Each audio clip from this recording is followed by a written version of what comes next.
morning who made the very, very sensible decision to move to Felixstowe about 6 months ago. What Martin's going to tell you about is why he moved to Felixstowe and his very, very interesting life, which began in farming, and everything else, afterwards. Because quite honestly, he's got the most amazing tales. So good morning, Martin. Good morning, Pat. Good morning to you.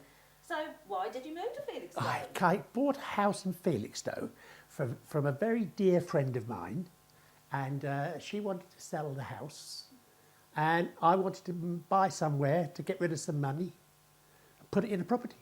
Yeah. And I thought, why not? And I've always liked Felixstowe. Yeah. Used to come to Felixstowe every Boxing Day and New Year's Day and go for a walk. Mm-hmm. So Felixstowe, and I thought, well, I'll give it a go, but I just really like it.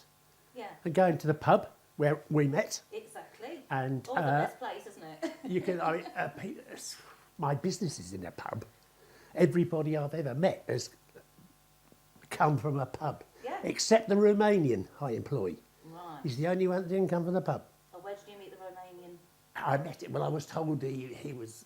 I wanted to build his sons to work for me, and he said, "No, they're busy, but you can have Alan."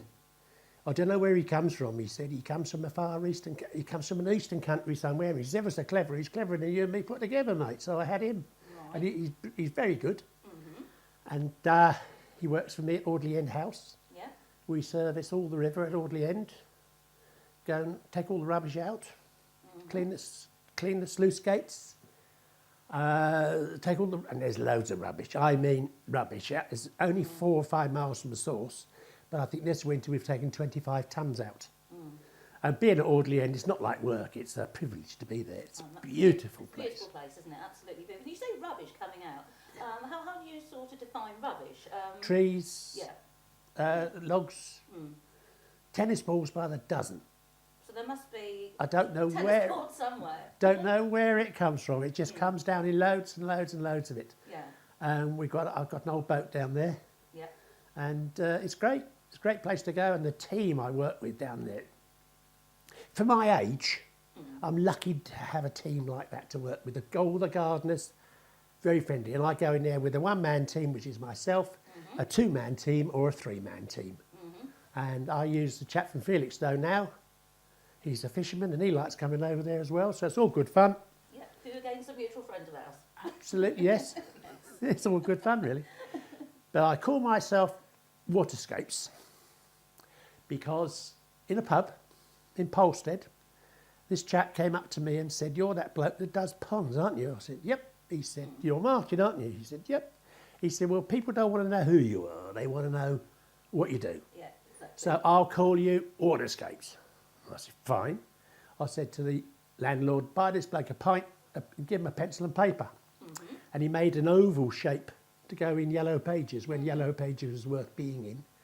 And and I got loads of work from it because mine was oval and everybody else was square. Yeah, just slightly different. It just brought everything to the eye, yeah, you know. Yeah. And then I started using all the different things that you need in ponds and lakes. And I worked in Colchester Castle Park and put an ultrasonic in there which destroys blanket weed. And then a friend of mine, he said to me one wet winter's day about 10 or 12 years ago, probably longer ago than that, he said to me, "Would you you're going to write 100 letters, all the same, I'll decide where they're going to go to." So I wrote a letter, what I did, and I put in it, I worked in Colchester Castle Park. And he said, "Right, I'll send them out, English Heritage, National Trust, all the golf courses, all 100 letters went everywhere." Yeah. And I thought it was a waste of time. No, it didn't work. No, nothing. But it was a wet, rainy February when I did it. And then I got a phone call from English Heritage, and they said, "We've been trying to find you for a year. Right. Your letter was lost, but somebody in the office remembered you worked in Colchester Castle Park. So will you come to Audley End?" So I went over there, and it's great. They're good sports. And it's good fun doing it. How many years have you been actually working at Audley End?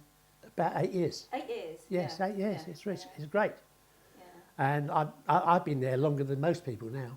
But now I tell them what to do. I plan the whole river so they can have expenditure on the plate, in front of them all the times. But before that, I was in, as I did small ponds. And before that, I was in agricultural land drainage, Right, okay. which we did land drainage and plant hire and reservoirs and dirty water schemes for cow muck and things like that. It was going all over East Anglia. Yeah. For 2 or 3 different companies I worked for. And we had some good clients and some diabolical clients. There was 2 chaps from Pelham Way, and one wrote Fraggle Rock and the other one rewrote the Forsyth Saga. And I was told to go there, so I went there and the water was running in the back door and out the front. So I stood there and said, yep, you filled a dry ditch in, didn't you? Because loads of people filled ditches in without even thinking of them to gain some extra ground. Yeah. And I told them, I said, we've got to put a machine in here, a big machine, to dig right through your garden, to put a pipe in, but it's going to be a mess. We understand. I said, no, I don't think you do. I mean a real mess. It's going to look like the Somme. And so he said, well, you better do it. So I did it. And it did look like it was December. Yeah. I went back in January with the invoice and they said, oh, we've had Savills man here. I said, oh, yes, they're everywhere. There's Savills men. I said, they know everything, but they don't know about this job. That if you put a machine, it should have been done in July. I said, if you'd have waited till July, you wouldn't have had a house. No, exactly. And anyway, I said, I'm fed up with working for people like you just don't understand. And one tapped me on the shoulder and said, oh, would you like a coffee, Martin? I said, yes, please. I'll have 2 cups in one. And he said, then he came back and from the kitchen, it was rhubarb. He said, do you take sugar? And I said, yes, so it'll be 2 sugars. So the male domineering one came in the room and he said, well, I don't really understand what you mean. So I said, well, give me a cup. And I said, well, normally you just fill a cup up to there, don't you? He said, yes. I said, can I have the other one hipped up on top, please? So they went back in the kitchen, it was rhubarb, and he came back and he says, I think what you're asking is the impossible. I said, yep, you're asking me the impossible to put an 18-ton machine through your garden. Yeah. And he said, how much is the invoice?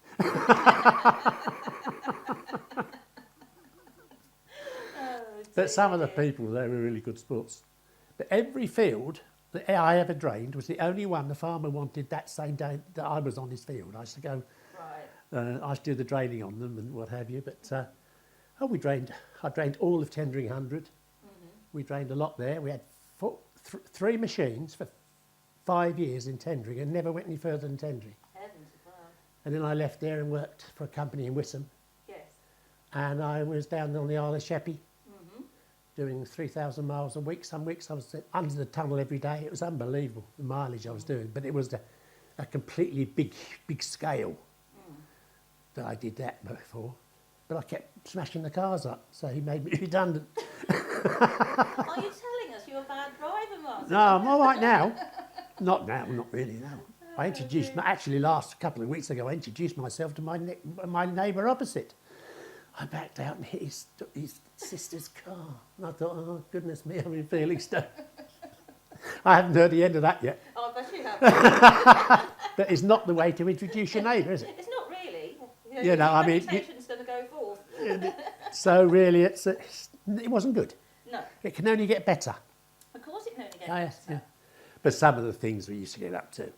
I remember when I was on the farm, we had this bull. Well, I was only 16, 17. And, but I go back a bit, when I was at school, I got home one day and everywhere was silent. I said, what's happened? John has been gored by the bull. So we were told not to go up there. So we went up there to have a look at the bull and see if he was hurt. No blood all over the place. As you do. And the bull had hit him and broken his jaw and split his head wide open from there to there. My goodness me. So mother said no more bulls. Well, I couldn't get the cattle in calf with artificial insemination. So I said to Dad, can I have a bull? He said, well, you can have a bull, but don't tell your mother. Whatever happens, don't tell her. I had this bull. I could do anything with this bull. I loved me. I used to ride him, pet him in the field. He was lovely. My nephew, he said to me one day, he'll have you. I said, he won't. He's all right. He's a lovely boy. I was in the field in the spring with the heifers. And he looked at me and I looked at him and I thought, oh dear. And the bull pawed the ground and charged. And they do shut their eyes before they hit you. I know that because I watched. And well, I got up and ran again. And I stood there and thought, well, I've got to go down fighting. So I punched it as hard as I could, right up the snout like that. Yeah. And it made his eyes water and came here. And I was running for the gate like I was going for the gate thing. And the bull was coming behind me and I was going like I couldn't. And all of a sudden, bang, right the backside in the road. And I didn't have any more bulls after that. I don't suppose. In other words, what you'd been told was right. Yeah, mother was right. No more bulls. No more bulls. Oh, brilliant. But one of the funny ones was that this chap used to go poaching on the farm, and I was determined to get him. Determined.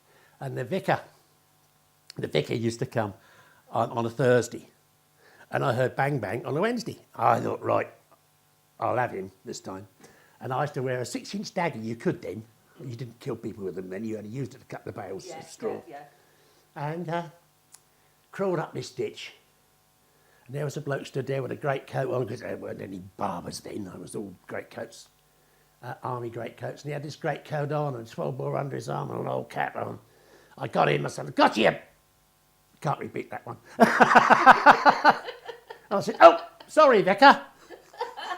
It was the vicar. And the next week was Harvey's Thanksgiving. And I went to church, and he was a lovely man, Reverend Belman was, absolute gem.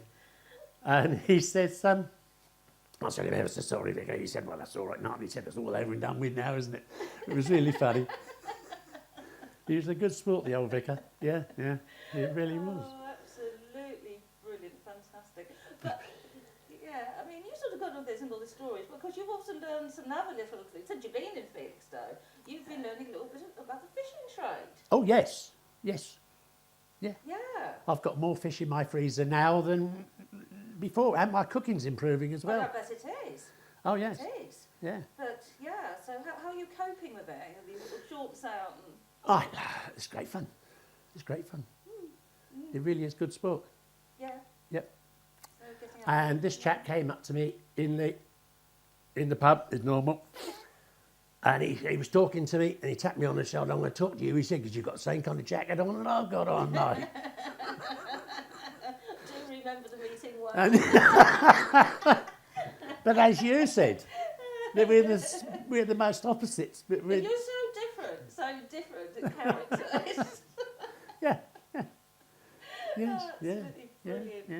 Fantastic. I've done lots of stupid things. I tried drugs once. And I was at this party next door to my house I was in Elmston Market it was. The next morning I was draining a field down near Radness. And the train, in my mind, came along the railway line. Yeah. And in my mind it was chasing after me, and I never touched drugs again after Well, that. there you are. Your lesson to that one. Absolutely, yeah. But one serious one, I used to do, after the big wind of 89, was it? 87. 87. Yeah. Blew an awful lot of asbestos sheets off buildings. Right. So I thought, well, we'll jump on that one. And I was repairing this bar near Harlow. And I had a chap working for me, a young lad. And I was up on the roof. And they were filling this lorry from a granary. And the farm worker had already told me that he don't get any overtime. The old grandfather always gives the work to the son, Yeah. his grandson. So it was an accident waiting to happen, actually. And everything went quiet. And the lorry driver said, that's okay, I'm full. And then the old man started to shout and scream, where's my grandson? Where's my grandson? And I thought, oh. And the door was 10 to 15 feet off the ground. Right. And I stood up the wall, straight inside. The lorry driver came in and started, and I said, smash all the windows, and all the wheat was falling out in the yard. And the grandfather was saying, where's my grandson? Where's my grandson? So I slapped him to bring him into reality. And so I said, where was he when the ball blew? The wall came in like that because he had corn right up. He shouldn't have had corn in a granary because it's the weight on the floor is a granary, not the walls. And I could see, and so I got in there, we were pulling the wheat away, and I could see the hair, and I thought, oh my God, he's dead. He can't be alive. And I got him, got his face cleared, And I spat in his face and put him like this, and Yeah. he went, "I'm in bed with my mummy, aren't I?" I said, "No, son." I said, "You're in the middle of a week. You're buried." And so I told him that when I pull the wheat away, breathe, and when it goes over his head, I said, "Can you swim?" He said, "Yes, like swimming pool, you don't breathe underwater." And we got him out, and I carried him down the steps of the ambulance, and that was his 9 lives, really. It was just remarkable that he lived. Yes, definitely. Yeah, Definitely. yeah. How old was the little boy? 9. Curiosity. He was 9. He must be, he's probably married now when I come to think of it. There you are, you see. But but with the all the working on the farms, most of it was grant aided. All agriculture was grant aided, and when I gave a talk one night to farmers about water in a golf course, I told my story, which doesn't go down well with farmers, and they're all sitting in the front row. But when you got public speaking, I was told you've got to get them laughing. Yes. So I said to them about this, in about 1947, 1948, our mother was in the kitchen with her son, and a bloke comes up the drive, walking with a check jacket and a scale rule in his top pocket and a pencil, because all ministry men had a check jacket, tie. Right, Right. okay. And she said, "You better go and see him, see what he's." Looks very important. Yeah. So he went out and come back again. He said, "That's called fertiliser, mother. You put this on the fields, 100 wet an acre, and you haven't got to have cows anymore. You haven't got to have any more muck." Of course, she said, "We'll have that." And 6 months later, somebody else arrives, sports jacket, top pocket, and said, "What's that then?" He said, "That's called spray, mother. You ain't got it. It's spray." And all these farmers in the front row, they're gritting their teeth, and you like this to me. And then it went on, and then I was talking about, you better go and see him. She said, "See what he's giving away. He comes in, he's going to push all the hedges out and fill all the ponds in, and he's going to give us a percentage of." A percentage, he said, "What's the percentage?" "Don't know, but if they're having it, we'll have it. If they're giving it away, we'll have it." I mean, the farmers are not terribly bright, they weren't then. Well, no. If they heard this now, they've... And then around about 1986, his son was on the computer working out his acreage payments, and the wife was just waiting to take the children to school in the Range Rover Vogue, and this chap appears, and she said, "Oh, God, what's he want?" So he, if farmers hear this, they're going to kill me. And what's he doing? You know, get rid of him. So he said, "All right." So he went out and spoke to the man, came back again. She said, "What does he want?" He said, "Oh, don't worry, darling, he's only paying us to grow nothing." Because they do 6 metres round the headlands. Yes. And that's all grant aided for wildlife. Yeah. It's good. Yeah. For the meadowlands. Better than Yeah. no, on the edge of arable crops. Right, okay. Grass all round it. Oh, But yeah, some of the I grants understood were that, yeah. unbelievable. Yeah, I mean, yeah. when I started, it was 75%. And when I finished it finished at 15%. And you drained acres upon acres upon acres of land that was... The weird ones, the really strange ones, were the... I called them dead men's land. The old airfields. Right, yes. Second World War airfields where we had to get rid of the concrete Yeah. and then drain them. But it was all of them, from Rattleston to Wormingford,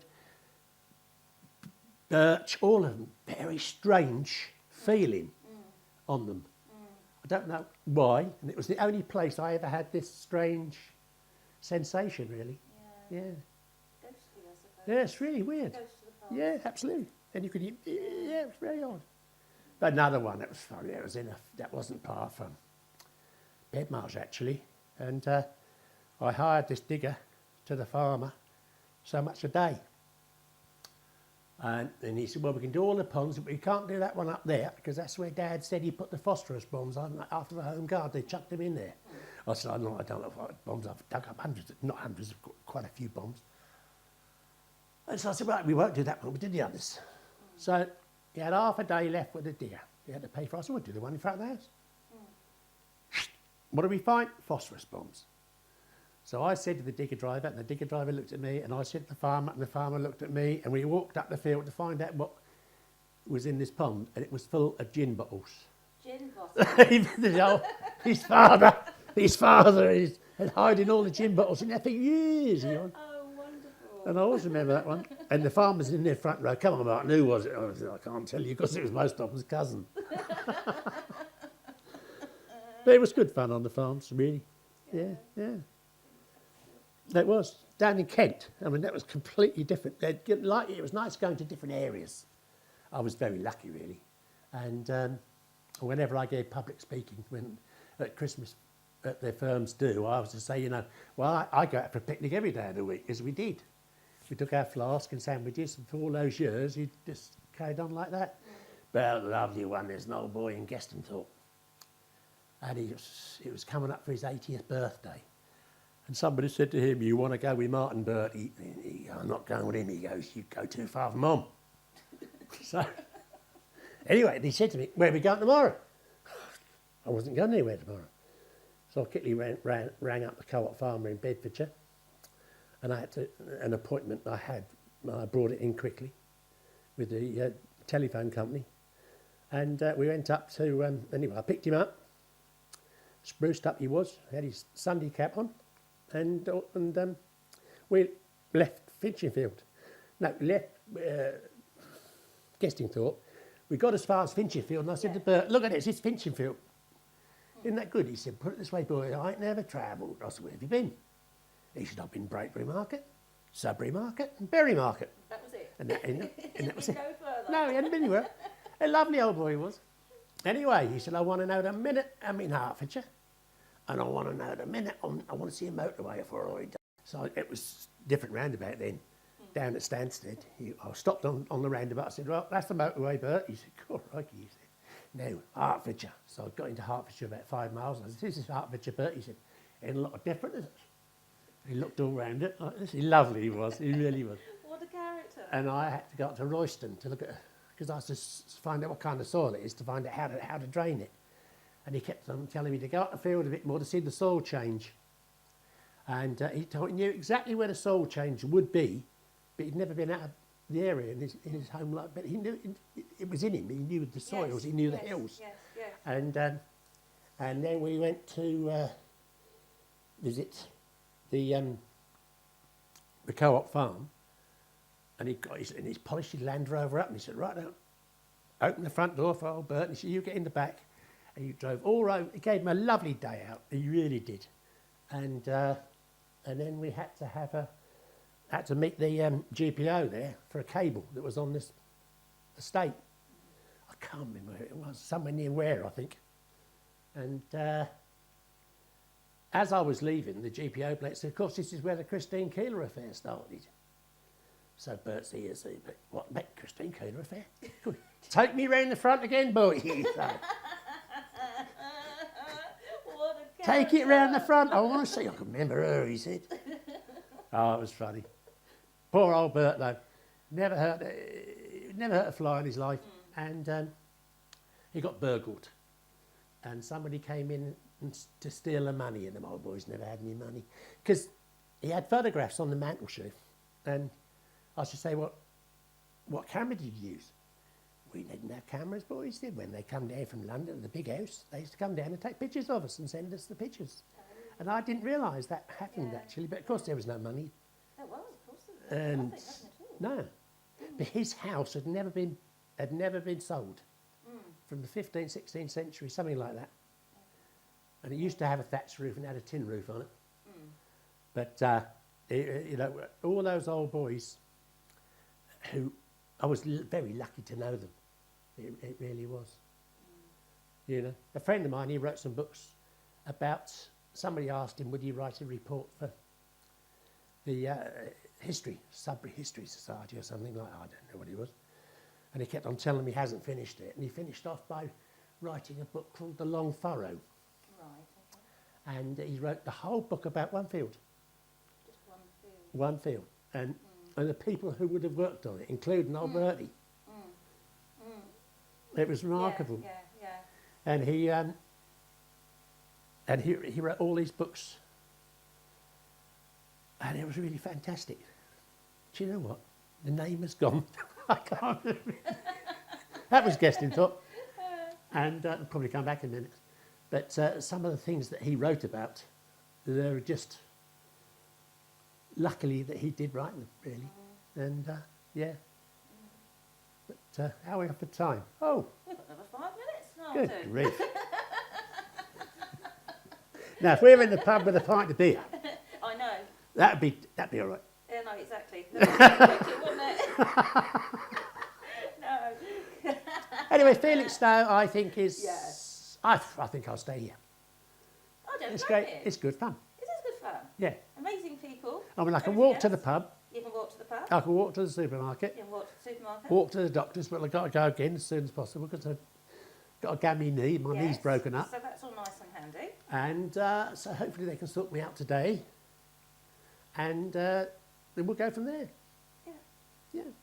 But some of the stories that I told you in the pub, I can't even remember now. Well, there's been so many, Martin. Maybe we could do another programme. It's all going to come to mind. One of them, my sister, Yeah. my eldest sister, his mother had 3 husbands. And she had 2 daughters with the first one, 2 sons with the second one, and 4 with my father. Yeah. And she hated dogs. Big Itza hated dogs. And she was in the kitchen at Barrett's Hall one day, and there was the dog pulling her skirt like this. She thought, this is strange, and she go away. She wouldn't give up. And so the dog dragged her up to the pig pens. And my niece, Isabel, was in with the fat hogs. Oh, my She goodness. got in there. And she was about that high, and the fat hogs were this size. And they would have killed her and eaten her, and nobody would have found out where she'd gone to. And from that day on, she listened to dogs. Yeah. Yeah. Yeah. Yeah.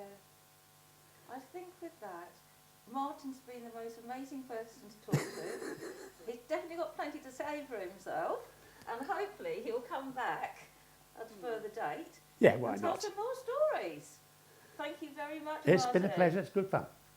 Thank you. Thank you.